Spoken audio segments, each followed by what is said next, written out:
So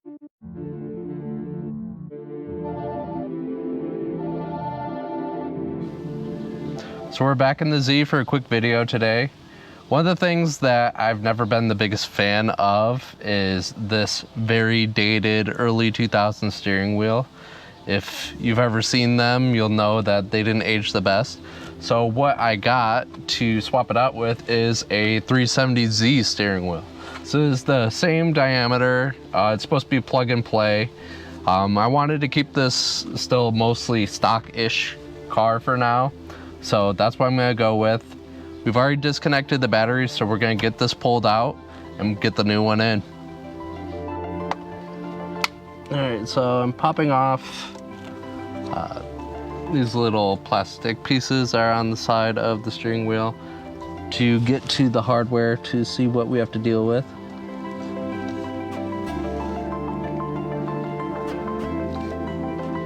I don't believe I have a... That's a security one. So after one quick trip to the store for us, we learned pretty quickly when we were trying to take this off that this actually has a T30 Torx security bit in it. So we got that. If you're attempting to do this, I'm sure on most Nissans it's going to be, especially if this similar year, it's going to be a similar story. So make sure you have this on hand. Make sure to get into here. The other thing to note is that these are Loctited in place, so it will give you quite a bit of resistance when you start to try and take it out. Just be careful not to break off any of the teeth or the pin in the screw when you start to do it.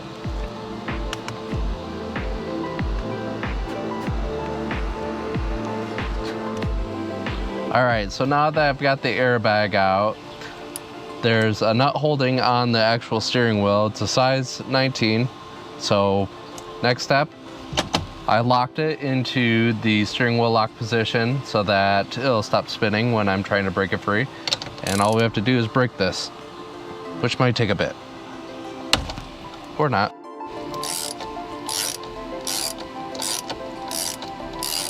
Typically, your instinct is going to be to take this nut completely off, but you're actually going to want to leave it threaded on a bit, because a common thing, especially for pulling steering wheels, is they'll just give.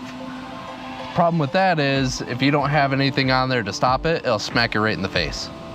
So there's a couple techniques of getting it off. There's one, to hit it like this to loosen it up. The other is to pull and wiggle. But once it's popped free, all you have to do is spin the nut back off, and that's it.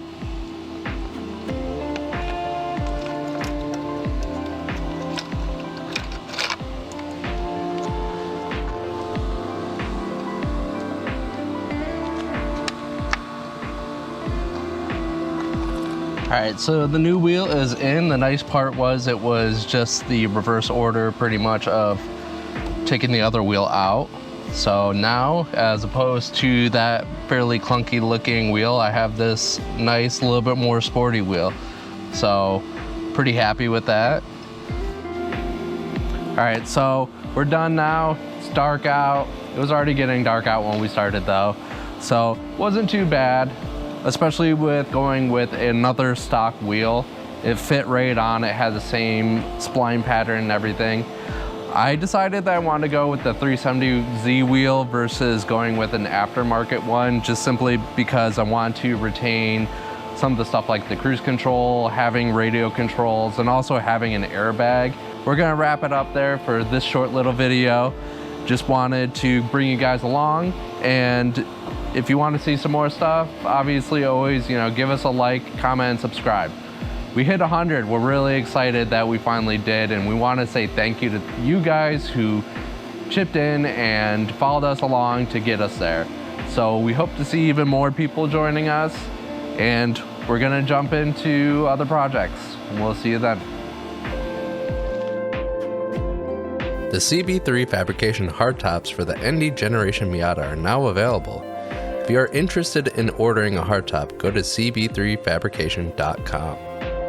And if you would be interested in learning how to drive on a racetrack, Tract offers driving clinics as well as providing several sessions for more experienced drivers. Go to tract.llc to learn more.